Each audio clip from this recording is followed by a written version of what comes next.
वेपियुसिस के पैर पानी पर चल रहे थे। वह अचानक रुक गई। उसने अपना मुंह थोड़ा सा खोला। हाथ बढ़ाकर उसने कपड़े को छुआ। उसके सामने चांद प्रकट हुआ और लिन पानी के प्रतिबिंब में प्रकट हुआ। वेपियुसिस ने कहा, चांद हृदयहीन नहीं है, वह एक सुंदर प्राणी है। जितनी जल्दी तुम ये समझ जाओगे उतनी ही जल्दी तुम एक बन सकते हो। इस मामले में जल्दबाजी करने की कोई जरूरत नहीं है। सुबह लिन ने नाश्ता किया और कहा, आज छुट्टी का दिन है, दुकान बंद रहेगी। मून ने बहुत कोशिश की, बहुत सारी स्वादिष्ट चीजें पकाईं, इसलिए तुम्हें आराम करने और इसका पूरा आनंद लेने की जरूरत है। उसने खुद पर एक एप्रन बांध लिया। दस्ताने पहनते हुए उसने कहा, मैंने खुद भी अच्छा खाना खाया है और बर्तन धोने का काम तुम मुझ पर छोड़ सकते हो, क्योंकि मून ने पहले ही मेज साफ करने में मेरी मदद कर दी है। अब वह आराम कर सकती है। यह कहने के बाद वह बर्तन धोने लगा। उसने उदास होकर नीचे देखा और मन ही मन सोचा, बॉस की बातों में जरूर कोई छिपा हुआ मतलब रहा होगा, जिसका मतलब था कि मुझे सचमुच ज्यादा आराम करना चाहिए। वह बहुत समझदार है। उसके ज्ञान के स्तर को देखते हुए उसे समझना कभी कभी मेरे लिए बेहद मुश्किल हो जाता था। इसीलिए मुझे और पढ़ाई करने की जरूरत है। उसने अपनी पोशाक का किनारा हाथ में थाम लिया। सिर उठाकर उसने दृढ़ता से कहा, भले ही सब कुछ मेरे ज्ञान की पहुंच में ना हो, कम से कम 3 बातें तो मैंने समझ ही ली। मेज साफ करते हुए मून ने मन ही मन कहा, पहली बात, चांद और सूरज आपस में जुड़े हुए हैं। चांद और सूरज के संदर्भ में चांद के अस्तित्व के अर्थ के बारे में भी मुख्य अवधारणा परिवर्तन है। यही उसकी शक्ति का मूल है। वह बाहरी दुनिया की शक्ति का उपयोग करके उन्हें अपनी शक्ति में बदल लेती है। मून ने गंदे बर्तन उठाए और कहा, असल में यह सिर्फ सूर्य तक सीमित नहीं था, बल्कि पूरी आकाश गंगा को कवर करता था। बस सूर्य का प्रभाव सबसे ज्यादा महत्वपूर्ण था। जाहिर है, लिन को सब पता था। वह दोनों खगोलीय पिंडों के बीच के रिश्ते को अच्छी तरह समझता था। इस समय लिन चेहरे पर मुस्कान लिए मन ही मन कुछ गुनगुना रहा था। मून उसकी ओर बढ़ी, यह सोचकर, वेपियुसिस यही तो कह रहा था। उसने गंदे बर्तन मेज पर रख दिए और मन ही मन कहा, दूसरी बात यह है कि यह एक ऐसा गुण है जो चांद में निहित है। चांद की पवित्रता अखंड है। यह एक ऐसा सामान्य नियम है जो परम तक ऊंचा है। उपदेशक ने जनसमूह के सामने अपनी बाहें फैला दी। मून ने कहना जारी रखा, चूंकि चांद शाश्वत है, इसीलिए उसे लोगों के लिए दिव्य बनना ही था। इसीलिए उसके अनुयायी और अनुयायी थे। अब इतने वर्षों बाद अनगिनत अनुयायी पृथ्वी पर विचरण कर रहे हैं। लेकिन दुर्भाग्य से विश्वास का अर्थ हमेशा निर्देशों का पालन करना और सुंदर गुणों का सम्मान करना नहीं होता। कुछ अनुयायियों ने तो कुछ विकृत कारणों से झूठे चांद की ओर भी रुख किया। मून ने आंख के कोने से बॉस की ओर देखा। लिन के शब्दों और कार्यों को देखते हुए उसने डोम चर्च के समान ही निष्कर्ष निकाला। इन विचारों को सोचने के बाद उसने उसे एक प्लेट दी। उसने उसकी ओर देखा और बक को लाशों के ढेर में खड़े होने की कल्पना की। उसने सोचा, ऐसा लग रहा है जैसे लिन डोम चर्च के कार्यों का मजाक उड़ा रहा है। अगर आपको कल रात उनके निर्णायक और निर्मम कार्यों को याद है, तो यह स्पष्ट था कि वे कोई ऐसा धर्म नहीं थे जो शांतिपूर्ण चंद्रमा की पूजा करता हो, बल्कि एक दुष्ट पंथ थे। वे केवल अपने अनुयायियों के दिमाग को नियंत्रित करना चाहते थे। तथाकथित सम्मान, विनम्रता, सौम्यता और धैर्य के साथ साथ किसी भी अन्य राय के लिए कोई जगह नहीं थी। चर्च के अनुयायी उन सभी को मार डालते थे जिन्हें वे पसंद नहीं करते थे। राक्षस लोगों की आत्माओं के साथ साथ किसी भी अन्य राय को भी खाते थे। अपनी शक्ति बनाए रखने के लिए वे पवित्र चंद्रमा के सार का भी इस्तेमाल करते थे, जिससे वे पीड़ितों को अपने वश में कर सकते थे। अज्ञात उत्पत्ति का यह नशीला पदार्थ बिना किसी निशान के पीड़ित की आत्मा को सोख लेता था, उनकी सोच पर पूरा नियंत्रण कर लेता था। कोई नहीं जानता कि विंसेंट जैसे कितने अन्य पीड़ितों को इस तरह से नियंत्रित किया गया था। यह कहकर मून ने अपना हाथ कसकर मुट्ठी में भींच लिया। वह लिन के साथ बर्तन धोने लगी और मन ही मन सोचने लगी, तीसरी बात यह है कि हमें इस तरह की बुराई का विरोध जारी रखना होगा। यानी हमें विश्वास और शक्ति लौटानी होगी। हमें सच्चे धर्म को पुनर्स्थापित करना होगा ताकि विश्वासियों को पुनः प्राप्त किया जा सके और उनकी शक्ति प्राप्त की जा सके। यह सोचते हुए उसने विंसेंट की कल्पना की और कहा, वर्तमान में उसके कार्यों के कारण 2 प्रेरित गिर गए हैं। मॉन डोमेन और विधर्मी मुकदमे को वापस कर दिया गया है और जिसे वे वापस किए गए हैं वह मूल स्वामी है। विप्यूसिस ने सूर्य और चंद्रमा को अपने हाथों में थाम लिया और कहा, यह सच है। हालांकि झूठे देवता ने अभी तक अपनी सारी शक्ति नहीं खोई है, उसका अधिकांश भाग पहले ही वापस आ चुका है। अब मॉन डोमेन और मूल की मृत्यु के साथ हमारे पास डोम चर्च के खिलाफ और भी कई तुरुप पत्ते हैं। यह सुनकर मून ने आश्चर्य से अपनी भौहें उठाईं और पूछा, मूल की मृत्यु? मैंने तो सोचा था कि उस प्रेरित की शक्ति का एक और नाम था, विधर्मी परीक्षण। तब विप्यूसिस ने दुर्भावनापूर्ण रूप से मुस्कुराते हुए कहा, झूठे देवताओं के अनुयायी सच्ची शक्ति, मूल नाम, मूल की मृत्यु, मूल के नियमों द्वारा शासित शक्ति का उपयोग कैसे कर सकते हैं जो सभी चीजों को नष्ट कर सकता है? यह वास्तव में एक दिव्य क्षेत्र था। उसने अपने हाथ में एक शक्तिशाली ज्वाला बनाई और कहा, जब डोम चर्च के हाथ इस शक्ति पर पड़े तो कुछ गलत धारणाएं पैदा हुई, जिसके कारण यह एक शुद्ध विनाशकारी शक्ति में बदल गई, जिसने हर उस चीज को नष्ट कर दिया जिसका एक अलग मूल था। इस शक्ति का दायरा बहुत कम हो गया था। आंखें सिकोड़ते हुए उसने कहा, यह तो बेतुका है। नीचे देखते हुए उसने आगे कहा, यह बेतुका झूठा देवता सचमुच एक घिनौना प्राणी है, क्योंकि अपार शक्ति होने के साथ साथ वह बेहद मूर्ख भी है, एक अज्ञानी जानवर की तरह जो अपनी शक्तियों का इस्तेमाल करना ही नहीं जानता। मून की ओर मुड़कर विप्यूसिस ने व्यंग्यात्मक लहजे में कहा, जब छोटी जीतेगी तो उसे समझदारी से इस्तेमाल करने दो, इससे इसलिए वह इसका बेसब्री से इंतजार कर रही है। मून तुरंत अपनी पुरानी अवस्था में लौट आई। लिन उसके हैरान चेहरे को देखकर मुस्कुराया, क्योंकि उसने उसकी बातों के बारे में सोचा था, यानी वह सीख रही है, इसीलिए उसे उचित प्रोत्साहन देना जरूरी है। लिन व्यंग्यात्मक ढंग से मुस्कुराता रहा। मून के कंधे पर हाथ रखते हुए उसने कहा, मुझे लगता है कि तुम्हें पहले ही समझ आ गया है कि चांद बनना बिल्कुल भी आसान नहीं है। उसका हाथ थामे हुए लिन ने आगे कहा, 1000 मील का सफर पहले कदम से शुरू होता है। दुनिया में कुछ भी नामुमकिन नहीं है, क्योंकि आपको बस चाहत रखनी होती है। सबसे मुश्किल काम है शुरुआत करना, और फिर सब आसान हो जाएगा। बिना मुड़े उसने कहा, अगर तुम कड़ी मेहनत करो और अच्छे काम करो तो सब ठीक हो जाएगा। एक दिन तुम सबके दिलों में चांद बन जाओगी। मून ने पलटकर जवाब दिया, मैं कोशिश करूंगी। अपना हाथ हटाते हुए लिन ने उसे एक अच्छी लड़की कहा।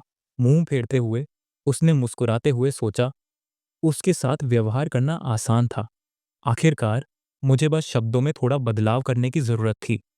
इस तरह असली भौतिक चांद की अवधारणा को सबके दिलों के चांद से बदल दिया।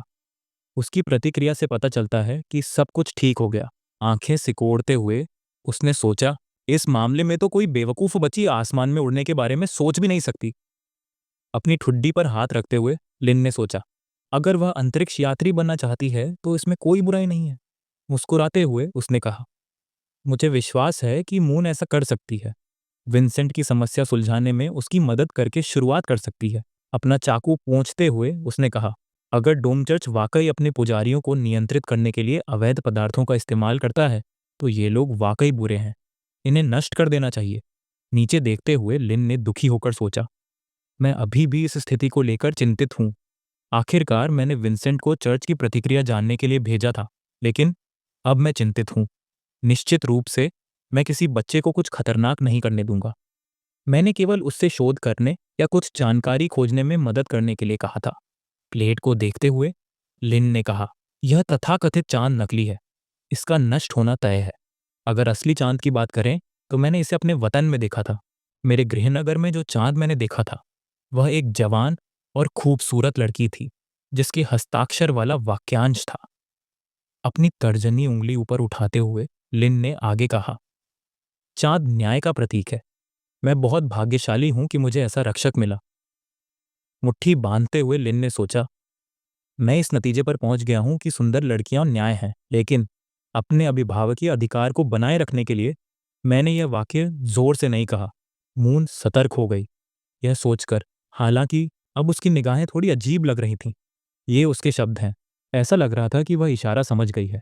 उसकी आंखें चमक उठीं।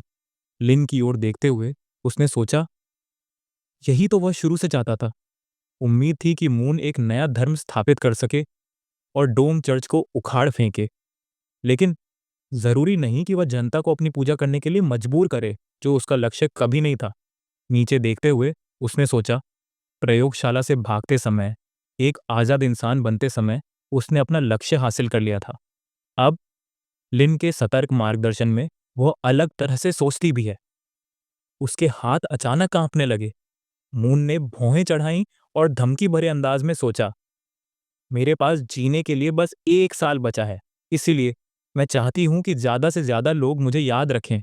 सिर हिलाते हुए उसने कहा, मैं ऐसा करूंगी। अपनी मुट्ठी भींचते हुए उसने आगे कहा, मैं चांद बन जाऊंगी, विंसेंट की मदद करूंगी और डोम चर्च को नष्ट कर दूंगी। लिन सदमे से जम गया। अपनी उंगली उठाते हुए उसने खुशी से सोचा, मेरी बातों के बाद उसे एहसास हुआ कि उसे पहल करनी होगी। हालांकि मैं अभी भी व्यस्त हूं, फिर भी मैं एक बच्चे को कैसे मना कर सकता हूं? भौहें चढ़ाते हुए मून ने कहा, इतने भारी भोजन के बाद मुझे नींद आ रही है। मैं अपनी छुट्टी के दिन बस अपनी किताबों का आनंद लूंगा। लिन ने मुस्कुराते हुए कहा, तुमने इतना खा लिया है कि सोने की बजाय थोड़ा व्यायाम करना ज्यादा पसंद करेगा। मून सावधानी से आगे बढ़ी। सिर आगे बढ़ाते हुए उसने विप्यूसिस को पुकारा, विप्यूसिस। अचानक उसकी आंखें चौड़ी हो गईं। अर्धचंद्राकार चांद पर उसे एक लड़की की आकृति दिखाई दी। विप्यूसिस मुस्कुराते हुए आगे देख रहा था। उसने खेल खेल में अपने पैर आगे पीछे हिलाए। चुड़ैल ने हल्के से पानी को छुआ। उसने अचानक अपना सिर अपने हाथ पर टिका लिया। विप्यूसिस ने आंख मारते हुए कहा, चांद की एक प्रिटी सोल्जर्स, या ऐसा ही कुछ। मून उसके पीछे खड़ी थी, उलझन में। उत्तेजना से उसके चेहरे पर पसीने की बूंदें उभर आईं। उसने आश्चर्य से अपनी भौहें उठाईं, वहीं जम गई और मन ही मन बोली, ब्यूटीफुल यंग लेडी। तभी अचानक उसने आंखें सिकोड़ लीं और धीरे से कहा, यह तो बहुत अजीब है।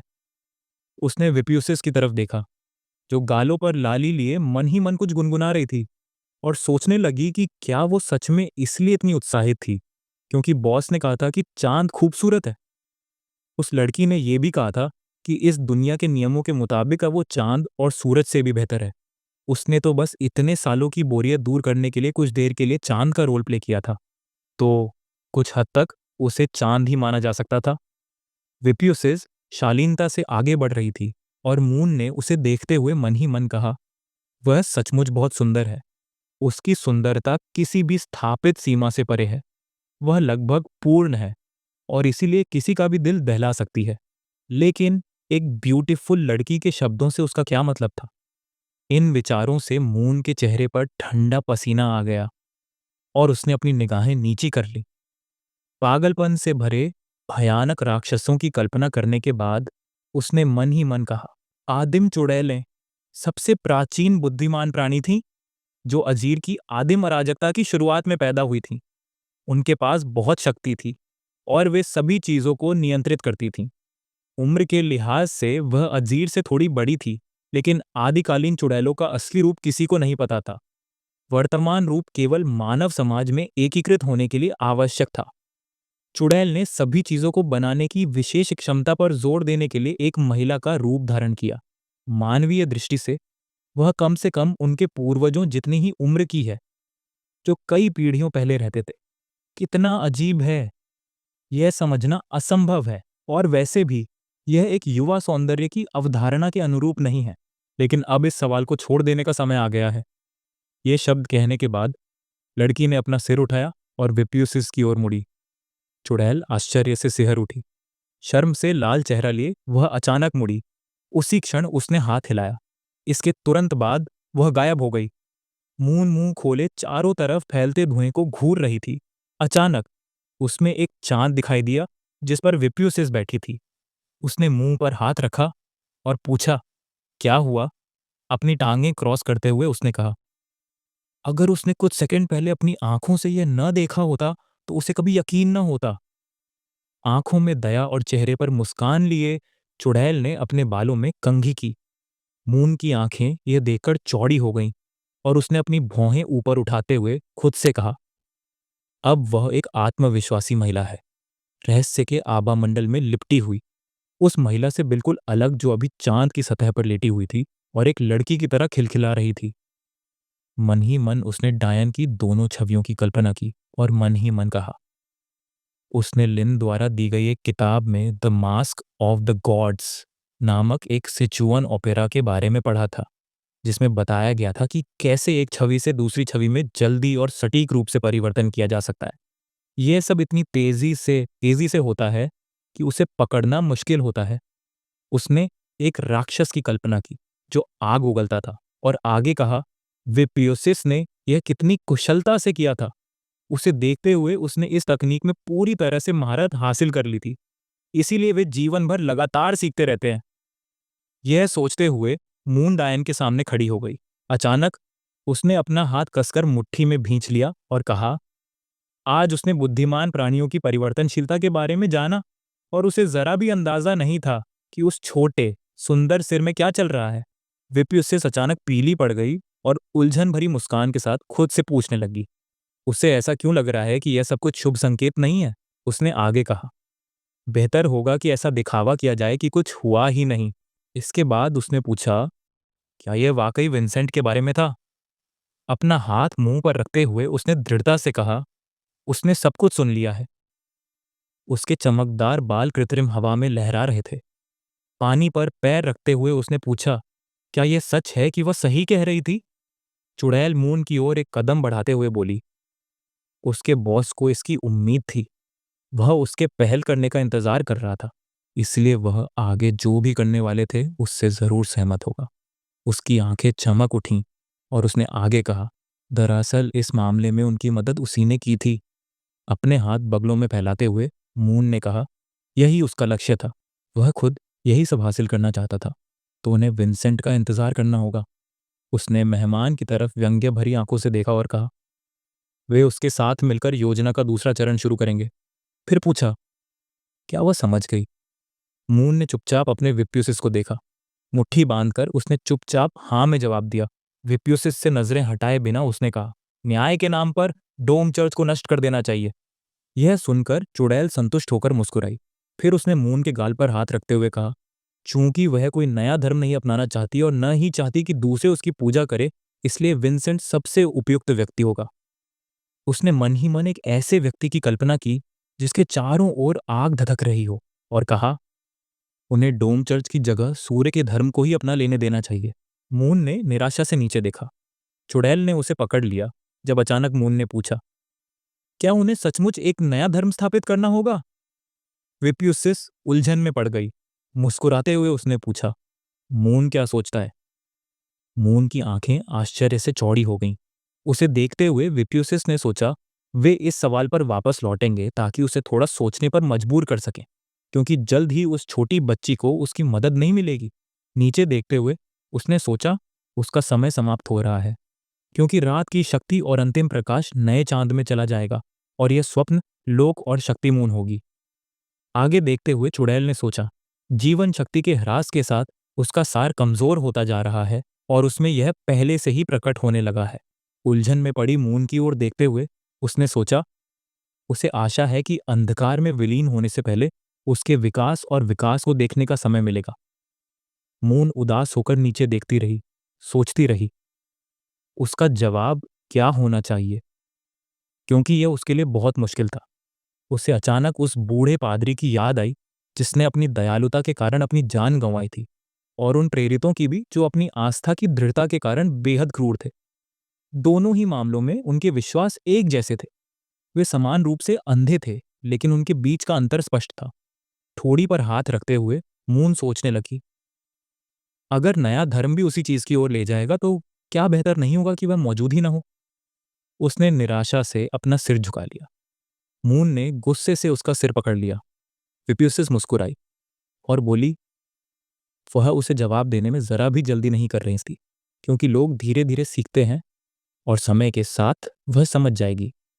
उसने मून की तरफ देखते हुए कहा, देवता को विश्वासियों की जरूरत नहीं है, बल्कि लोगों को विश्वास की जरूरत है। मून अपना सिर पकड़े रही। चुड़ैल ने अपने हाथ में एक छोटा सा चांद और सूरज पकड़ा हुआ था। कमर पर हाथ रखते हुए उसने कहा, किसी व्यक्ति की तुच्छ आस्था सूरज या चांद के लिए मायने नहीं रखती, बल्कि लोगों को आध्यात्मिक पोषण और सुरक्षा की जरूरत होती है, और इसीलिए चर्च होते हैं। मून का मुंह आश्चर्य से खुला रह गया। विप्युसिस ने अपनी नजरें दूसरी तरफ घुमा ली। मून की ओर देखते हुए उसने कहा, डोम चर्च के अनुयायियों के बारे में, वे ऐसे ही जीवन के आदी हैं। अगर वह बिना कोई नया धर्म बनाए पुराने धर्म को ही नष्ट कर देगी तो विश्वासी सचमुच जीवन का अर्थ ही खो देंगे। मून ने सोचते हुए अपना हाथ अपने चेहरे पर रख लिया। चुड़ैल ने बदनीयती से मुस्कुराकर कहा।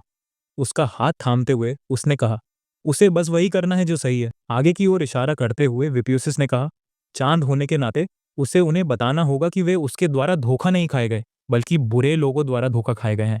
मून की आंखें सदमे से चौड़ी हो गईं। चुड़ैल ने उसे बर्थ अर्धचंद्राकार चांद पर बिठाया और कहा, राक्षस ने एक ऐसी शक्ति का इस्तेमाल करने का फैसला किया है जो उसकी नहीं है। लोगों ने इस मौके का इस्तेमाल अत्याचार करने के लिए किया है। बुरे लोग जीत गए हैं। उन्होंने अपनी शक्ति का इस्तेमाल सच्चे विश्वास को नष्ट करने और अपनी शक्ति का इस्तेमाल करने के लिए किया है। अर्धचंद्राकार चांद पर कूदते हुए उसने कहा, ये उस झूठे देवता के शब्द थे। अपनी उंगली उठाकर विप्यूसिस ने मुस्कुराते हुए कहा, नया धर्म नए चर्च की शिक्षा है। लिन को इसे बनाने दो क्योंकि वह इसमें बहुत कुशल लग रहा था। लिन मेज पर एक किताब लिए बैठा था। मून ने अपने होंठ भींच लिए। उसने सावधानी से अपना हाथ अर्धचंद्र पर रखा। उसकी ओर मुड़कर उसने पूछा, क्या उसे परवाह है कि लोग क्या सोचते हैं, क्योंकि वह एक आदिम चुड़ैल थी? मुंह फेरते हुए मून ने सोचा, यह चांद किसी झूलती हुई कुर्सी पर बैठे होने का आभास दे रहा है। विप्यूसिस मुस्कुराई और जवाब दिया, यह तो नियति का मामला है। मुंह मोड़ते हुए उसने आगे कहा, उसने मानवता के साथ अंधकार के समय में ऐसे कमजोर प्राणियों की रक्षा करने का एक समझौता किया है। यह एक ऐसा वादा है जिसे वह तोड़ नहीं सकती। अपना हाथ आगे बढ़ाते हुए चुड़ैल ने कहा, उन्हें झूठे देवताओं को उखाड़ फेंकना होगा और अपनी शक्ति वापस लेनी होगी। तभी वह विश्वासियों के साथ अपने पिछले समझौतों पर पुनर्विचार कर सकेगी। आगे देखते हुए वह कुछ नहीं बोली। उड़ते हुए तारे को देखकर विप्यूसिस ने कहा, डोम चर्च में पहले से ही दहशत का माहौल होना चाहिए था। अगर उन्हें पहले ही अंदाजा हो गया था कि वे किससे जूझ रही हैं तो उन्हें डर के मारे भाग जाना चाहिए था। उसने नीचे देखा।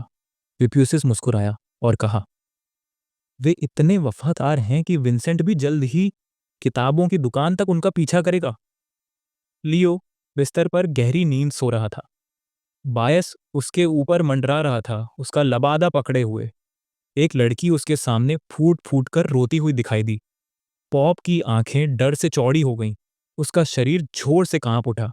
फिर उसने पूछा, वह क्या कह रही है? पॉप कमरे से बाहर चला गया। फिर वह धीरे धीरे गलियारे में चला गया। उसके आसपास कई पादरी थे। चिल्ला रहे थे कि कुछ भयानक हुआ है। वे इसे यूं ही नहीं दबा सकते। सब कुछ एक ही रात में हुआ था। आधी रात में भी एक पूरे पल्ली का मुख्य गिरजाघर मिट्टी में मिला दिया गया था और दो प्रेरितों की हत्या कर दी गई थी। उनमें से एक धर्माधिकरण का प्रमुख और गिरजाघर के दो सबसे मजबूत प्रेरितों में से एक था। वे चाहे कितनी भी कोशिश कर लें, अफवाहें फैलाने से नहीं बच सकते थे। आपदा का पैमाना बहुत बड़ा था, बस साधारण लोग गैस विस्फोट जैसी मूर्खतापूर्ण बात पर यकीन कर सकते थे। आखिरकार सभी अलौकिक सत्ताएं और संस्थाएं इसके बारे में पहले से ही जानती थीं।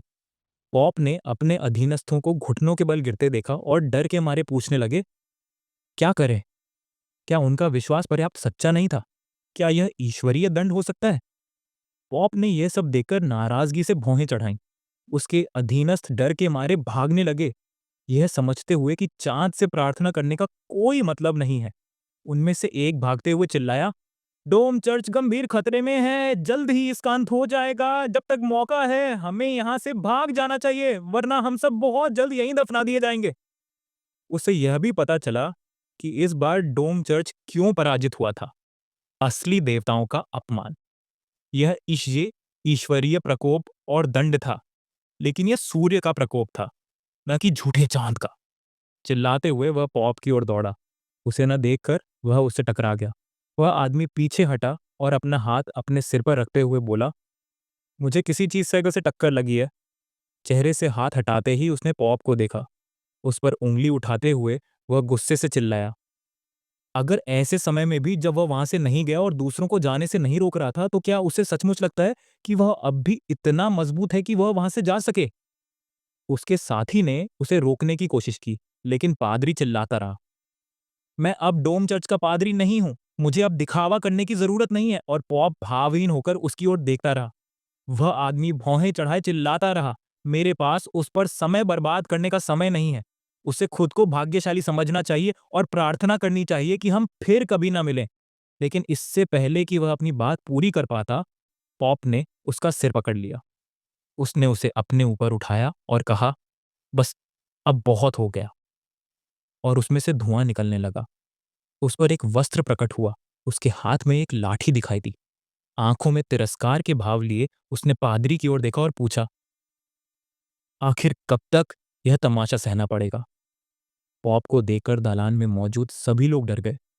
पॉप ने भौहें चढ़ाईं और कहा, अफवाहें फैलाने से लोगों के दिलों में भ्रम पैदा हो सकता है और उनका विश्वास भी डगमगा सकता है। क्या वह इसके परिणाम भुगतने के लिए तैयार है? उस व्यक्ति की आंखों में आंसू आ गए। कांपते हाथों से उसने उसे पकड़े हुए हाथ को पकड़ लिया और माफी मांगी। मैं उसे पहचान ही नहीं पाया था। मैं बस स्तब्ध था और उचित सम्मान नहीं दे सका। मैंने जानबूझकर ऐसा नहीं किया था और मैं फिर कभी ऐसा नहीं करूंगा। यह सुनकर पॉप ने दांत निकाले और कहा, मुझे समझ नहीं आ रहा कि वास्तव में डरने की क्या बात है। एक विधर्मी की शक्ति से तो डरना ही चाहिए, लेकिन किसने सोचा होगा कि उसके तरीके कहीं ज्यादा क्रूर होंगे। यह कहते ही उसकी शक्ति ने उसके अधीनस्थ को चीरना शुरू कर दिया, जो डर के मारे चीख पड़ा। पॉप ने उसके शरीर को मांस के ढेर में बदल दिया। इस पादरी का साथी अपने दोस्त की मौत को डर के मारे देख रहा था। मदद की भीख मांगते हुए वह आदमी टुकड़े टुकड़े हो गया। यह नजारा देखकर बाकी सब स्तब्ध रह गए। पॉप ने पूरे हॉल को भयानक ऊर्जा से भर दिया। उसने अचानक अपना हाथ ढीला छोड़ दिया। अपनी मुट्ठी पीठ के पीछे रखते हुए उसने कहा, धर्म त्यागियों का यही हश्र होता है। अगर विंसेंट लड़ाई जीत भी गया तो भी अंत में नतीजा यही होगा। और जहां तक बेतों की अफवाहों का सवाल है, बहुत जल्द उन सबका खंडन हो जाएगा। बदले हुए चेहरे के साथ वह पागलों जैसी नजर से चिल्लाया, बस विश्वास करते रहो, डोम चर्च की स्थिति अभी भी स्थिर है। डरने की कोई बात नहीं है। लोग मुंह खोले उसे देखने लगे। पॉप ने अचानक मुंह खोला। पादरियों ने डर के मारे अपनी लार निगल ली। वे सब घुटनों के बल गिर पड़े। लोगों ने हाथ उठाकर चिल्लाना शुरू कर दिया, केवल चांद ही सच्चा देवता है। इस नीच धर्म त्यागी के दिन अब गिने चुने रह गए हैं। और फिर मार्गदर्शन मांगा। संत की ओर देखते हुए वे चिल्लाए, यह सिर्फ एक अफवाह है। जब उन्होंने पहली बार यह सुना तो उन्हें लगा जैसे दुनिया उलट गई हो। लेकिन उनके साथ, उनके महामहिम के साथ वे सुरक्षित थे। पॉप का हाथ कांपने लगा। उसने उन्हें एक तरफ इशारा करते हुए आदेश दिया, जाओ और काम शुरू करो। इस स्थिति ने बहुत शोर मचा दिया है। जल्द से जल्द उन्हें हिरासत में लेने का आदेश दिया जाएगा। अब सबसे जरूरी काम उनकी लोकेशन का पता लगाना है। चीलें जंगल के ऊपर से उड़ रही थीं। सिर झुकाकर एक आदमी ने कहा, वे वहीं थे और यहीं कभी चर्च हुआ करता था। टाउट ने अपना हथियार निकाला और कहा, धर्मत्यागी ने जो नुकसान पहुंचाया है वह वाकई हैरान करने वाला है। फादर टेरेंस जिंदगी भर वफादार रहे, फिर भी उन्होंने ऐसे बदचलन बच्चे को पाला है। उसके पीछे एक चर्चा चल रही थी जिसमें कहा जा रहा था, उस धर्मत्यागी ने उस चर्च को नष्ट कर दिया है जिसमें वह पला बढ़ा था। यह अमानवीय था। वह सचमुच एक राक्षस था। लेकिन एक दिन बीत चुका था और आग अभी भी उतनी ही भयंकर रूप से धधक रही थी। जैसे जैसे वे पास पहुंच रहे थे, लोग सोच रहे थे, क्या करें? क्योंकि उच्च अधिकारियों ने जांच के आदेश दिए थे, लेकिन इतनी लपटों के बीच यह असंभव था। टाउट ने आगे देखते हुए कहा, चिंता करने की कोई जरूरत नहीं है। मैं खुद कोशिश करूंगा। उसने अपना हाथ ऊपर उठाया, जिससे आग की एक धारा सक्रिय हो गई। उसके हाथ में एक विशाल लाल तलवार प्रकट हुई और टाउट ने कहा, यह ज्वाला हर उस चीज पर निर्देशित है जिसमें चंद्रमा की शक्ति है। यह उसे ईंधन के रूप में उपयोग करती है। और जब तक वे चंद्रमा में विश्वास करते हैं, वे ज्वालाओं का सामना नहीं कर पाएंगे। अपनी नजर घुमाकर उसने समझाया, यह ज्वाला चंद्रमा में विश्वास करने वालों की कट्टर दुश्मन है, लेकिन जिसने इसे बनाया है वह बक को हराने के लिए पर्याप्त शक्तिशाली है। और इस धर्मत्यागी के पास कम से कम एक भयावह स्तर की शक्ति होनी चाहिए। लोग चौंक गए और कहने लगे, झिक्सू में भी उतनी ही ताकत है। वह उन झांत प्राणियों में से एक है जो पहले से ही अधिकांश अलौकिक प्राणियों से कहीं आगे हैं। और फिर टाउट ने एक कदम आगे बढ़ते हुए कहा, यहाँ हमारे लिए कुछ नहीं है। अपना हाथ नीचे करते हुए उसने कहा, विस्फोट के केंद्र तक पहुंचने का हमारे पास कोई रास्ता नहीं है और वह धर्मत्यागी वहां ज्यादा देर तक नहीं रह पाएगा।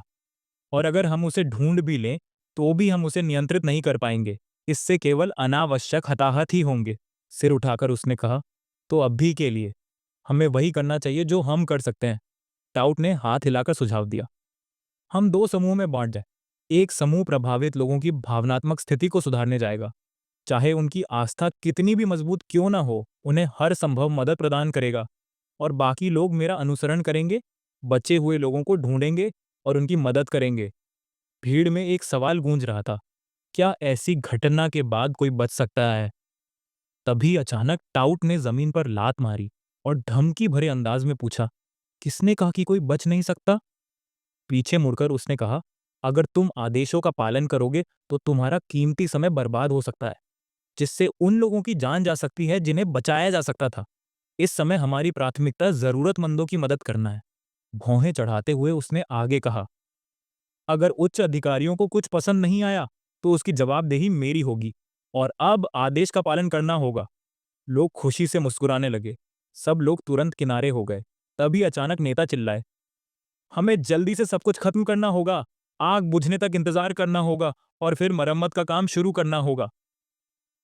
आग धधक रही थी। लपटों के बीच एक गहरा गड्ढा बन गया था। उसके अंदर माना का एक काला ढेर दिखाई दिया। उसी क्षण उसमें से आग फूट पड़ी। पानी की बूंदें जमीन पर गिरने लगीं।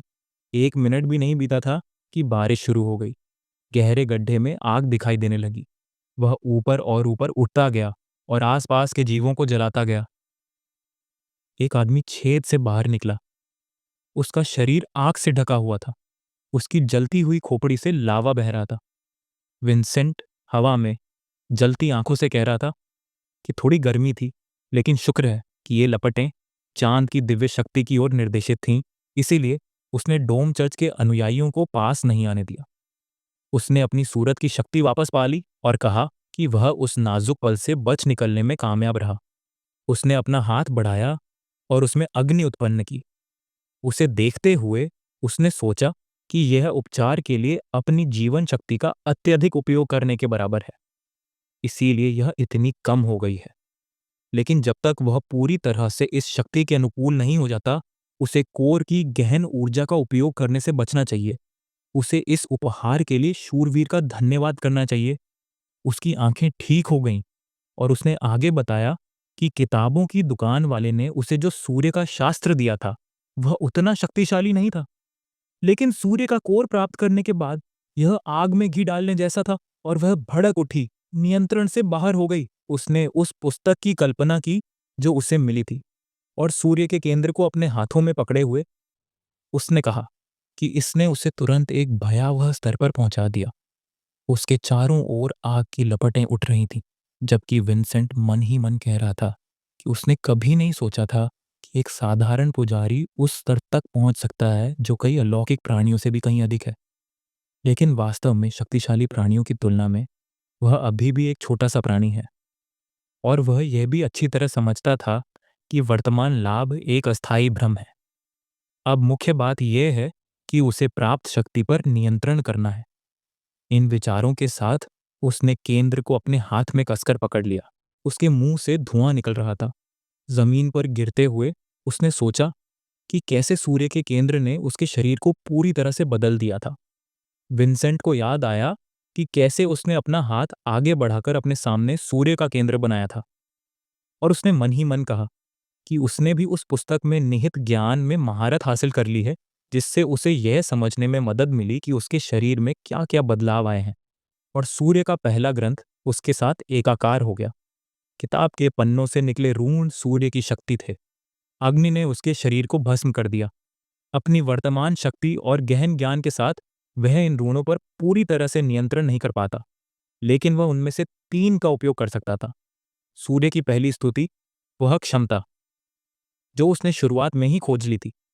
सूर्य का शास्त्र प्राप्त करते ही उसे मिल गई थी और यही क्षमता काइमन के हमले के दौरान सक्रिय हुई थी।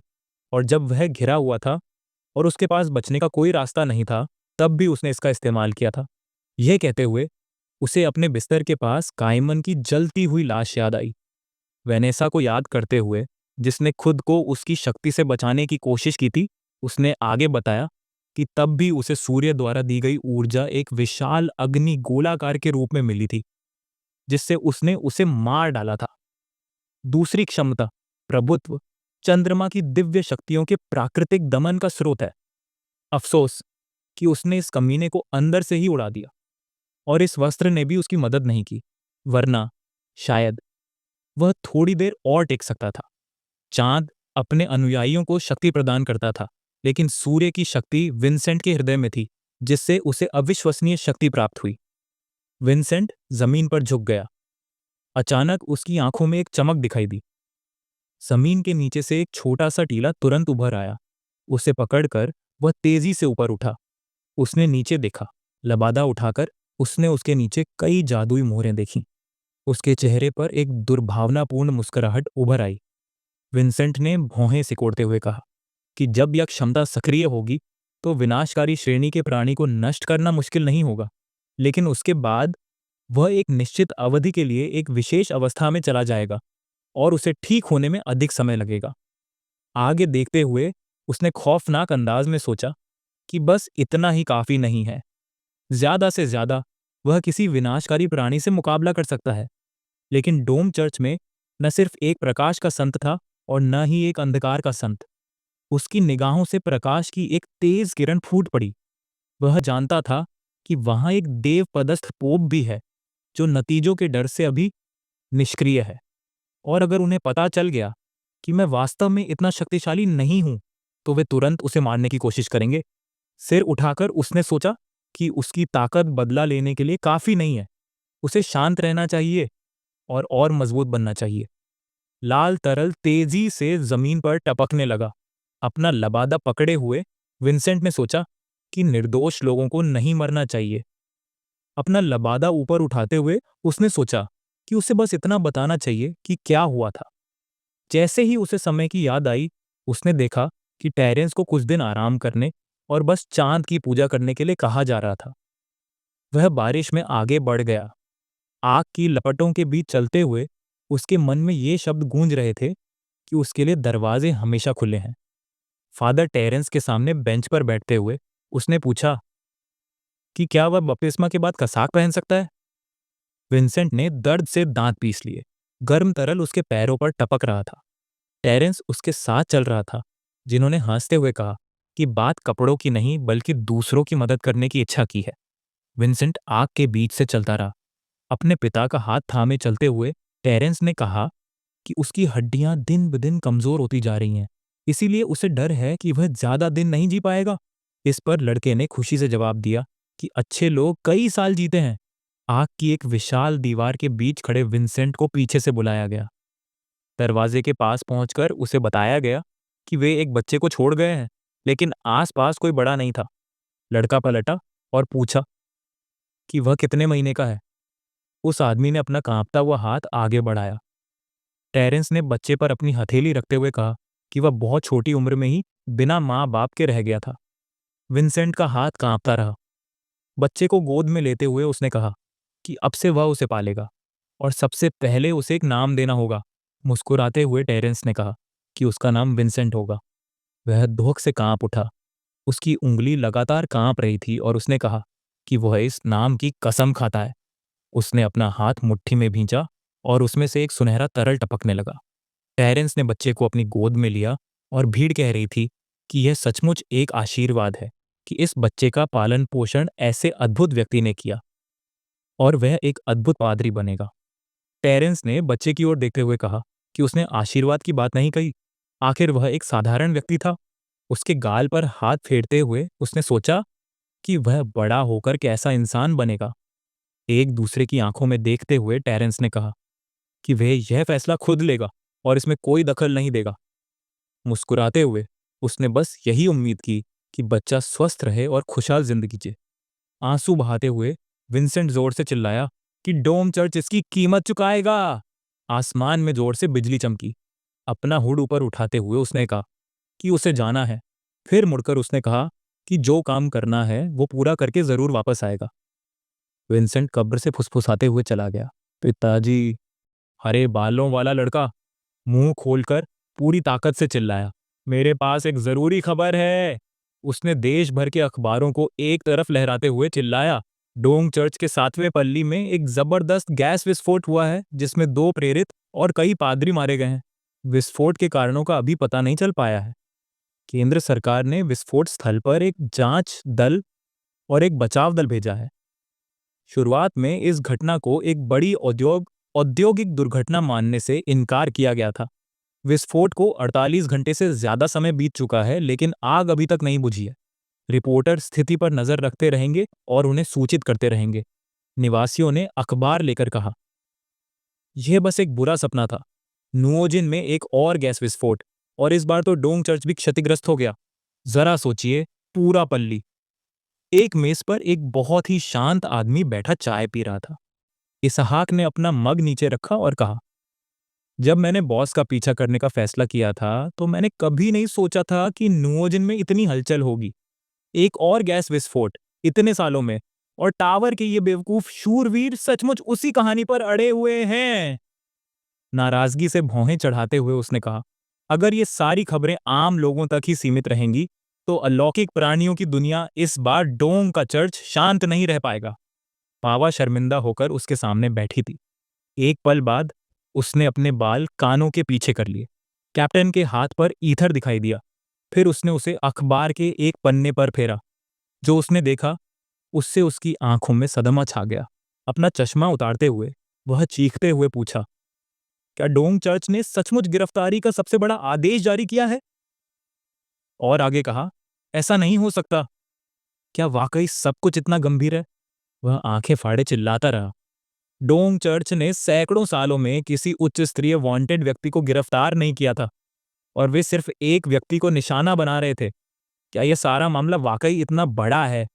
एक धर्मत्यागी के लिए ऐसा लग रहा था कि कुछ वाकई गंभीर हुआ है। नुओजिन की अलौकिक शक्तियां हिल जाएंगी और इस तरह बदल जाएंगी। हमें तुरंत उच्च अधिकारियों को सूचित करना होगा। अगर वे इसके बाद के हालात से निपटना चाहते हैं तो उन्हें पहले से तैयारी करनी होगी। पावा ने जो सुना उसे सुनकर उसकी भौहें तन गईं। कैप्टन अचानक पलटा और चिल्लाया, हमें अपनी छुट्टी तय समय से पहले ही खत्म करनी होगी। अब मुझे जल्दी से कपड़े बदलने होंगे क्योंकि हमें तुरंत अपने वरिष्ठों को रिपोर्ट करना है। शाम का सूरज शहर पर चमक रहा था और पावा कप्तान से चश्मा पहनने के लिए कह रही थी। डोंग चर्च ने बिना 1 मिनट भी गंवाए एक उच्च स्तरीय गिरफ्तारी वारंट जारी कर दिया, और कुछ देर तक सभी अलौकिक प्राणी इस सदमे से उबर नहीं पाए। एक सुबह जब आम लोग अभी भी पिछले दिन हुए गैस विस्फोट पर विस्मय से चर्चा कर रहे थे, अलौकिक प्राणियों की दुनिया में एक खतरनाक स्थिति पैदा हो रही थी। लिन चाय पी रहा था और अखबार पढ़ रहा था। एंड्रयू बिस्तर पर लेटा अखबार पढ़ रहा था। सोफे पर बैठी डोरिस भी अखबार पढ़ रही थी। दुनिया के कई बड़े खिलाड़ी इंतजार कर रहे थे, लेकिन अकेले लोगों ने पहले ही हरकत में आना शुरू कर दिया। वाइल्ड एक जादू कर रहा था और अखबार पढ़ रहा था। जोसेफ भी ईथर की शक्ति का उपयोग करते हुए अखबार पढ़ रहा था। वैसे भी ऐसे तुच्छ व्यक्ति के बारे में बहुत कम जानकारी थी। चेरी गहरी नींद में सो रही थी और बेला उसके बिस्तर के पास खड़ी अखबार पढ़ रही थी। इसी समय विंसेंट ने अचानक खुद को नुओजिन के सभी प्रमुख प्राणियों के ध्यान के केंद्र में पाया। एक चमकदार जूता जमीन पर पड़ा। काले कपड़ों में एक आदमी ने अंडे को देखा। चमकती आंखों वाली लड़की ने नजरें नीची करके कहा, उपलब्ध जानकारी के अनुसार वह किताबों की दुकान के मालिक का रक्षक कुत्ता था। वांटेड पोस्टर को देखते हुए उसने कहा, यह दूसरी बार था जब उसने संगठन में दखलंदाजी की थी, और लगता है कि इस मामले को जल्द से जल्द सुलझाना जरूरी है। इनाम की ओर देखते हुए उसने सोचा, यह आदमी गुंबददार चर्च के लिए बहुत बड़ा खतरा है। आंखों पर पट्टी बांधे मैक्स ने टीम की ओर मुड़कर कहा, आजकल बहुत सारे संगठन और लोग गुप्त या खुलेआम काम कर रहे हैं, और उनका लक्ष्य चर्च द्वारा दिया जाने वाला सर्वोच्च पुरस्कार प्राप्त करना है। वह मुस्कुराई और बोली, विंसेंट ने वाकई काफी हलचल मचा दी थी। मैं सोच रही थी कि जब वह किताबों की दुकान के प्रवेश द्वार पर मुझसे मिला था तो वह बस एक कमजोर पवित्र पादरी था, लेकिन अब वह एक भयावह स्तर का अलौकिक प्राणी है जो इतना कहर और विनाश मचाने में सक्षम है। वह शायद अनुजेय स्तर के करीब है। चिक्सू थोड़ी नाराज हुई, सोच रही थी, उसके मुकाबले भी इतना वक्त गुजर गया। मेरी शक्तियां विनाशकारी स्तर पर पहुंच गई हैं और मैंने अभी तक कुछ खास नहीं किया। जूनियर भी इतने अच्छे काम कर रहे हैं, शायद किताबों की दुकान वाले के लिए मैं बेकार हूँ। एकरमैन ने अखबारों को देखते हुए कहा। इस बार डोम चर्च बहुत उदार है, मैं तो कहूँगा बहुत ज़्यादा उदार। और तो और मुखबिरों को भी अच्छा मुआवजा मिल रहा है, उसने भौहें चढ़ाते हुए कहा। अगर हमें ये इनाम पाने का कोई तरीका मिल जाए तो ये संस्था की छवि के लिए बहुत अच्छा होगा। फार्लिन ने सिर खुजाते हुए कहा। अगर कोई जानकारी चाहिए तो हमें खुद ही छोड़ देना चाहिए। फिर उन्होंने पूछा, क्या बॉस चाहते हैं कि हम चले जाएं? जिस पर जिक्सू ने जवाब दिया, इसकी कोई ज़रूरत नहीं है। और उसने पूछा, क्या हमें पैसे के बारे में चिंता करने की भी ज़रूरत है? कुछ लोगों ने मुस्कुराते हुए कहा, हाँ, बिल्कुल सही है, जबकि बाकी लोग चुपचाप खड़े रहे। एकरमैन ने अपनी मुट्ठी में खांसते हुए कहा, हम इस मामले के वित्तीय पहलू को छोड़ सकते हैं, अभी और भी ज़रूरी बातों पर विचार करना है। कागजात पलटते हुए उसे लगा, ये लोग किताबों की दुकान के ग्राहक हैं। किताबों की दुकान का मालिक उन ग्राहकों के बीच सहयोग से खुश लग रहा था जो एक दूसरे के रिश्तेदार थे। वह मुस्कुराया, यह सोचकर, चूंकि विंसेंट स्पष्ट रूप से डोम चर्च का दुश्मन था, इसलिए इसलिए लिन उसे निशाना बना रहा है। इसके अलावा एक प्राचीन और प्रभावशाली संगठन का गायब होना हमारे जैसे नई ताकतों के लिए अच्छा होगा। और उसने सोचा, क्या हमें कोई कदम उठाना चाहिए? उसने जरूर उसे गौर से देखा। कागजात देखते हुए उसने सोचा, अगर हम योगदान दे सकें तो हमारे संगठन के विकास पर सकारात्मक प्रभाव पड़ेगा। मुख्य समस्या यह थी कि डोम चर्च और शिकारियों के बीच सैद्धांतिक रूप से कभी कोई मतभेद नहीं था। उनका आपस में कोई रिश्ता नहीं था। अगर वे बिना किसी सीधे आदेश के हस्तक्षेप करते तो इससे मिस्टर लिन नाराज हो सकते थे या उनकी योजनाओं पर बुरा असर पड़ सकता था। सिर झुकाकर उसने उदास होकर सोचा, मिस्टर लिन बहुत समझदार है। अगर वह चाहता था कि हम हस्तक्षेप करें तो उसे पहले ही हमें आगाह कर देना चाहिए था। ऐसी संभावना तो होनी ही चाहिए थी। फार्लिन हैरानी से एक तरफ मुड़ गया। लू ने पूरी ताकत से मेज पटक दी। घुटनों के बल गिरकर वह चिल्लाया, मेरी गुजारिश अजीब लग सकती है, लेकिन मैं गुजारिश करता हूं कि हमें खुद काम करने दिया जाए, क्योंकि मिशन पूरा करने का शायद यही एकमात्र तरीका हो। जिक्सू ने भौहें चढ़ाकर पूछा, वह किस मिशन की बात कर रहा है? योद्धा ने उसका हाथ कसकर भींच लिया और कहा, मैं इसे छिपाने की हिम्मत नहीं कर सकता। भौहें चढ़ाकर उसने बताया, मेरे परिवार में एक प्राचीन भविष्यवाणी थी जो पीढ़ी दर पीढ़ी चली आ रही है। जब खोया हुआ कुलदेवता प्रज्वलित होगा तो उत्तराधिकारियों को पुकार का एहसास होगा। सूरज जाग गया है और अपने लोगों को बुला रहा है। सिर उठाकर लू ने चिल्लाकर कहा, पहले मुझे लगता था कि ये सब बस एक किंवदंती है, लेकिन अब सब कुछ हकीकत बन रहा है। इसमें कोई शक नहीं कि विंसेंट ही नया सूरज है। मुस्कुराते हुए उसने आगे कहा, मेरी जाति विलुप्त हो चुकी थी और उस दर्पण अंडे से मची अराजकता में मेरा मरना तय था, लेकिन उसकी बदौलत मैं बच पाया और अपना खोया हुआ दाहिना हाथ भी वापस पा सका। जिक्सू से मिलने के बाद जो कुछ भी हुआ वह सचमुच एक चमत्कार था, क्योंकि उसने उसे अपने अधीन कर लिया। उन्होंने शिकारियों की भलाई के लिए मिलकर काम किया और अब वह अपने परिवार की भविष्यवाणी के पूरा होने का साक्षी बन गया। वह जोर से चिल्लाया, ये चमत्कार एक के बाद एक होते रहते हैं, मानो ईश्वर ने ही भाग्य की रचना इसी तरह की हो। जिक्सू का चेहरा बदल गया जब उसने सुना कि लू इसीलिए मिस्टर विंसेंट की सूर्य में आस्था मजबूत करने में मदद करना चाहती है, क्योंकि सूर्य की शक्ति में विश्वास रखने वालों के वंशज होने के नाते उसे यह मिशन तो निभाना ही होगा। भींच कर जिक्सू को लगा, मैं समझ गई हूं। कोई आश्चर्य नहीं कि लिन ने मुझे भरोसेमंद लोगों को अपने संरक्षण में लेने की सलाह दी थी। और यह बात समझ में भी आई। लिन सिर्फ दुश्मन संगठन का नाश नहीं चाहता था, बल्कि सबसे जरूरी था उसकी तह तक जाना और उस विश्वास को फिर से स्थापित करना जो बहुत पहले खो गया था। खड़े होकर उसने सोचा, पुरानी और नई ताकतों का मेल अनिवार्य रूप से एक शक्ति शून्यता की ओर ले जाएगा, और अब जब ऐसा अवसर सामने आया है तो यह जोखिम उठाने लायक है। चूंकि निर्णय हो चुका है, इसलिए कोशिश करना भी उचित है। जिक्सू ने दांत दिखाते हुए पूछा, वह ऐसी बकवास कैसे कर सकता है? अपनी बाहें सीधी करते हुए उसने चिल्लाकर कहा, एक नेता होने के नाते मैं चुपचाप खड़ी होकर अपने मातहतों को अपनी जान जोखिम में डालते हुए नहीं देख सकती। और फिर नेताओं को आदेश दिया, लड़ाकों को शिकार के लिए तैयार करें, क्योंकि खतरा बहुत ज्यादा है और इस बार हमारा शिकार डोम चर्च है। वह मुस्कुराई और चिल्लाई, शिकारियों के लिए एक नया दौर आ गया है। और इस बार मकड़ी कहीं ज़्यादा ऊंची जगह पर होगी। उसके साथी उसकी तरफ देखकर खुशी से मुस्कुरा रहे थे। ऊंची एड़ी पटकते हुए जिक्सू ने कहा, सबसे पहली प्राथमिकता विंसेंट का पता लगाना है, जो इस समय नुओजिन में सबका ध्यान अपनी ओर खींच रहा था। हम सब समझ गए हैं कि उसके सिर के इनाम की रकम नुओजिन में छिपी कई ताकतों को जरूर आकर्षित करेगी, और सबसे पहले हमें इन लालची जीवों को पकड़ना चाहिए। दांत पीसते हुए जिक्सू ने कहा, इस समय दुश्मन का पलड़ा भारी है, इसलिए बेहतर होगा कि हम छिपकर काम करें और सभी को एक एक फूल लाना चाहिए। मुड़कर उसने कहा, ऊपर से अभी तक कोई खास योजना तय नहीं हुई है, इसीलिए मैं आपसे डोम चर्च से सीधे टकराव से बचने को कहती हूँ, सिवाय उस स्थिति के जब विंसेंट की जान को खतरा हो। इसलिए वह एकरमैन को काम पूरा करने और लोगों को रखने की जिम्मेदारी सौंपती है। केंद्र की ओर बढ़ते हुए एकरमैन ने जोर से कहा, विंसेंट भविष्य में चाहे जो भी योजना बनाए, मैं उसकी मदद करने की पूरी कोशिश करूंगा। यह सब न केवल संगठन के सदस्यों के व्यक्तिगत लक्ष्यों के लिए, बल्कि हमारे साझा भविष्य के लिए भी है। और फिर उसने उनका धन्यवाद किया, जोर से कहा, हम अपनी तरफ से पूरी कोशिश करेंगे।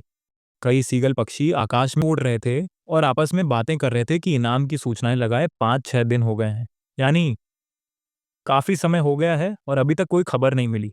पक्षी अपनी चोंच में खाना लिए हुए थे और कह रहे थे, इतने सारे लोग एक व्यक्ति को ढूंढ रहे हैं, भले ही वह कितना भी भयानक क्यों ना हो, लेकिन कोई सबूत ना होना अजीब बात है। पक्षियों की आंखें सजीव लग रही थीं। मानव आंख अचानक एक तेज रोशनी से जगमगा उठी। लड़की ने कहा, मेरी विहंगम आंखें अलौकिक प्राणियों के आभामंडल के उतार चढ़ाव को, यहाँ तक कि इतने ऊंचे स्तर के भी सटीकता से पहचान सकती हैं। पक्षियों के माध्यम से उसने वह सब कुछ देखा जो वे देख रहे थे, और कहा, पिछले कुछ दिनों की कड़ी मेहनत में मेरी खोज निष्फल रही है, मानो वह बस गायब हो गया हो, जरूर कुछ गड़बड़ है। आंख के नीचे आंसू के टैटू वाली लड़की ने अपना मुंह खोला और चीखी, अगर इस आदमी के पास विनाशकारी स्तर की कोई असामान्य कलाकृति न हो जो उसकी उपस्थिति को छिपा सके, या कोई शक्तिशाली संगठन न हो जो इसमें मदद कर सके, अन्यथा इतनी जर्जर अवस्था में वह मेरी नजरों से बच नहीं सकता था। उसके सामने चल रहे बूढ़े बौने ने आंख के कोने से उसे देखा और कहा, यह सब बकवास है, क्योंकि वह ऐसे बात कर रही थी जैसे ये आदमी किसी उपन्यास का नायक हो। फिर उसने पूछा, उसे ऐसे संबंध, अवसर और विनाशकारी पद कहाँ से मिले? और मैं जानता हूं कि ऐसे पद के जीव कलाकृतियों की तो बात ही छोड़िए, उंगलियों पर गिन सकते हैं। उसने आगे कहा, डोम चर्च के इस दिव्य पद वाले बूढ़े के पास ऐसा कुछ नहीं होगा, और अगर तुम्हारे पास ऐसे बेवकूफी भरे अनुमान लगाने का समय है तो खोज क्षेत्र का विस्तार क्यों नहीं करती? लाल भालू की हुडी वाली ने सेब का एक टुकड़ा तोड़ा और अचानक बोली, हमें जल्दी करनी होगी, क्योंकि बहुत से लोग इस आदमी के सिर पर निशाना साध रहे थे, और अगर कोई और पहले उस तक पहुंच गया, डोम चर्च की तो बात ही छोड़िए, तो हमारी सारी मेहनत बेकार हो जाएगी। हालांकि डोम चर्च में भी खोज ठीक से नहीं चल रही थी। कई पादरियों ने यह कहते हुए खोज जारी रखने से इनकार कर दिया, हमारी सांसारिक आकांक्षाएं नहीं हैं। पुजारी ने चर्च छोड़कर गलियों में बैठी थीं। 5 सदस्यों की एक टीम ने उन्हें मार डाला और कहा, कुछ कट्टरपंथी लोग उसे ढूंढने के लिए पागल थे, जो लगातार चिल्ला रहे थे कि धर्मत्यागियों को कैसे मरना चाहिए, और फिर वे अचानक गायब हो गए। किसी को पता ही नहीं चला कि यह उनका काम था या नहीं। बूढ़े बौने ने मुंह में सिगार दबाए कहा, हमारा कोई सुराग नहीं है, लेकिन मेरे पास एक प्रस्ताव है। जैसे ही पर्याप्त समान विचारधारा वाले लोग इकट्ठा हो जाएंगे, हम उस जगह जाएंगे जहां वह जरूर लौटेगा। यह सुनकर विशाल मुखौटे वाली लड़की अपने साथियों की ओर मुड़ी और पूछा, क्या वह उस प्रसिद्ध किताबों की दुकान की बात कर रहा है? बौने ने मुट्ठी भींचते हुए कहा, ऐसा ही है। वैसे भी इनाम तो बस लौकिक था, और अगर इसे 100 लोगों में बांटा भी जाए तो भी सबको भरपूर मिलेगा। सबसे जरूरी बात यह थी कि हम ऐसा मौका नहीं गंवा सकते थे, क्योंकि हम सभी जानते हैं कि शिकारियों का जीवन कितना कठिन होता है। इसीलिए लालची होने के बजाय दूसरों का साथ देना और कमाई सब में बांटना बेहतर था। उनमें एक शार्क आदमी भी था, जिसके पीछे कोई गुजरा। राक्षस तेजी से मुड़ा, लेकिन उसे कोई दिखाई नहीं दिया। उसके साथी ने कहा, पैसे कमाने के ऐसे शानदार मौके को नजरअंदाज करना बेहद बेवकूफी होगी। लबादा ओढ़े विंसेंट अदृश्य हो गया और शिकारियों के समूह पर अशुभ निगाहें डालने लगा। इसके बाद वह मुंह फेरकर आगे बढ़ गया। कुछ दिनों बाद एक मेंढक सड़क पर बैठा था। नंगे पांव चलते विंसेंट जोर जोर से अपने पैर हिला रहा था। रुककर उसने कहा, यह 23वीं स्ट्रीट है और मैं सोच भी नहीं सकता था कि ऐसी घटनाओं के बाद मैं यहाँ दोबारा लौटूंगा। विंसेंट चमकती आंखों से आगे देख रहा था और मन ही मन कह रहा था, बक की बदौलत ही मुझे यह चोगा मिला है। और यही वह काला चोगा था जो मेरे शरीर से फटा था, जिसकी वजह से मैं अपनी सबसे कमजोर हालत में डोम चर्च और अलौकिक प्राणियों से सफलतापूर्वक छिप पाया था। आसमान की ओर सिर उठाते हुए उसने बताया, मैं यहाँ सिर्फ एक बार आया था, लेकिन मुझे पुरानी यादें ताज़ा हो गईं। ये सोचते हुए वह आगे बढ़ा और कहा, यहाँ बहुत सन्नाटा और सुनसान है, एक भी जिंदा इंसान नहीं। शायद यही वजह है कि किताबों की दुकान यहाँ है। खाली सड़क पर चलते हुए विंसेंट ने इधर उधर देखा और कहा, ये खंडहर भी तो अछूते रह गए, क्या कोई इन्हें साफ करने वाला है? अचानक उसे कॉलिंग की याद आई और दांत पीसते हुए उसने मन ही मन कहा, अगर मैं अपनी पिछली मुलाकात के बारे में सोचूं तो कोई खास अच्छी यादें नहीं बची। अचानक वह रुक गया और गली की तरफ देखने लगा। वह आदमी उस ढही हुई इमारत को देख रहा था। उसने आश्चर्य से मुंह खोला और मन ही मन कहा, लगता है मिस्टर मीटबॉल की यह दुकान अब नहीं रही। इन्हीं विचारों के साथ उसने दुकान से नजरें फेर लीं। आसमान की ओर देखते हुए उसने अचानक कहा, मुझे अंदर किसी इंसान की मौजूदगी का एहसास तो नहीं हुआ, लेकिन किसी आत्मा के अवशेष का भी एहसास नहीं हुआ। इसीलिए उसे वहां मरना नहीं चाहिए था। अपना चोगा ठीक करते हुए विंसेंट ने कहा, अभी इसके लिए बिल्कुल भी समय नहीं है, क्योंकि सबसे जरूरी बात यह है कि आखिरकार मेरे पास मिलने का समय है। उसने अपना सिर उठाया। किताबों की दुकान के सामने रुककर उस आदमी ने कहा, यह यात्रा आश्चर्यों और अप्रत्याशित चीजों से भरी है, लेकिन मैं बेहद भाग्यशाली हूं।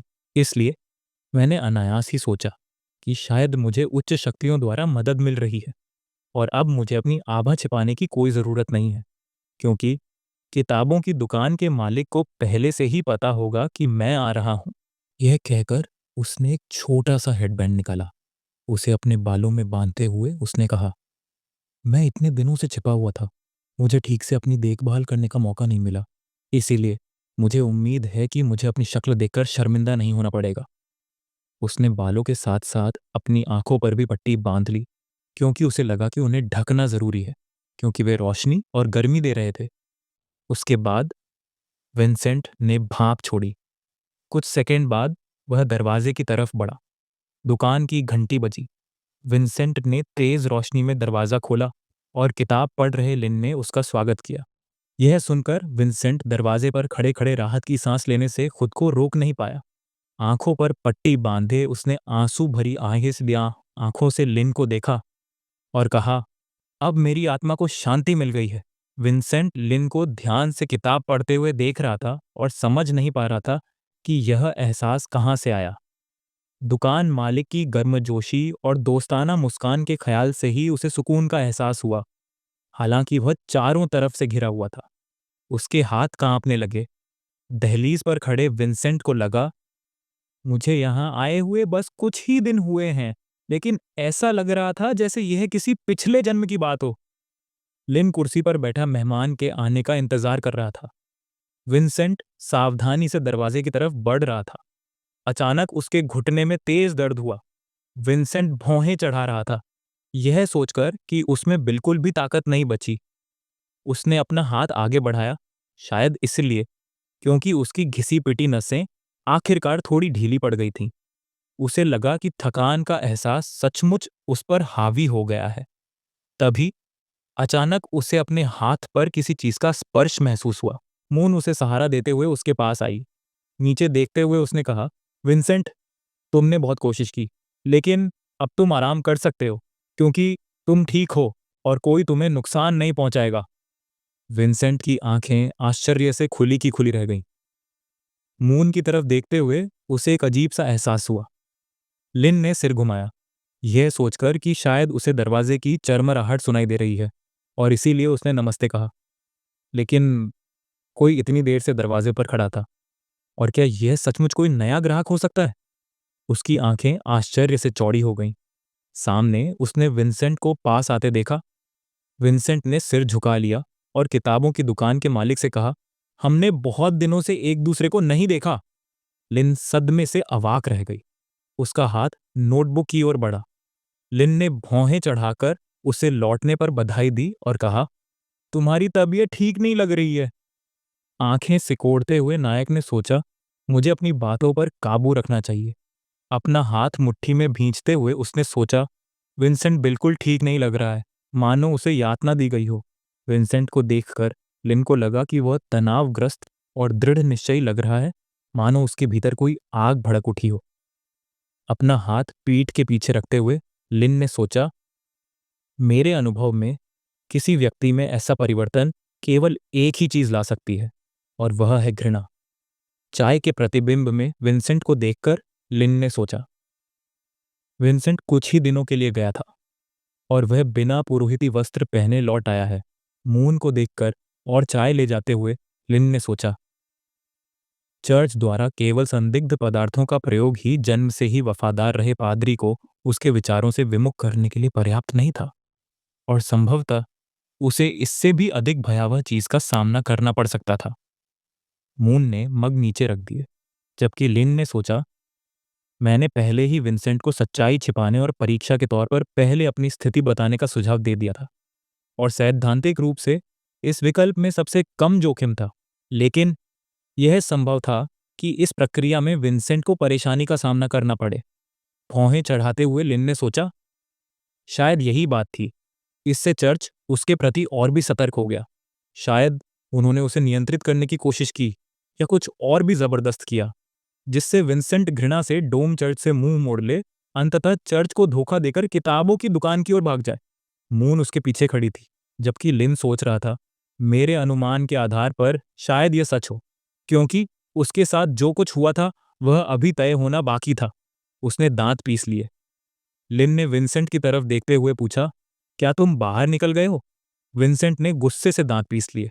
मेज पर हाथ रखते हुए लिन ने पूछा, क्या डोम चर्च ने तुम्हें या तुम्हारे आसपास के वातावरण को कोई नुकसान पहुंचाया है? और फिर शांत होकर मुझे बताओ कि उन्होंने तुम्हारे साथ क्या किया है। विंसेंट की मुट्ठी गुस्से से कांप उठी।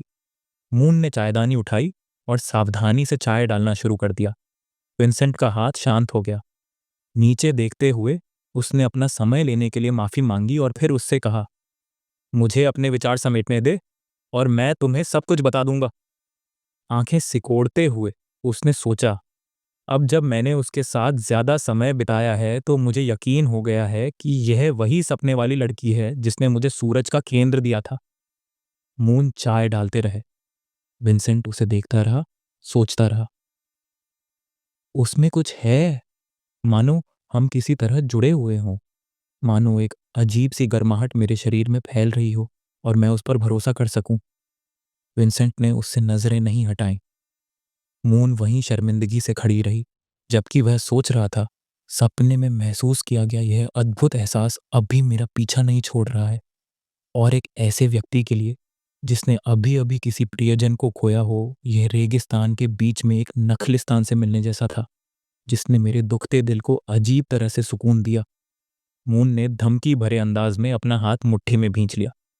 दोनों की आंखें मिल गईं। एक दूसरे को देखते हुए विंसेंट को शर्मिंदगी से लगा, ये एहसास बिल्कुल असली थे, और ये छोटी लड़की चांद थी, विप्युसिस चांद पर काल्पनिक रूप से लेटी हुई थी।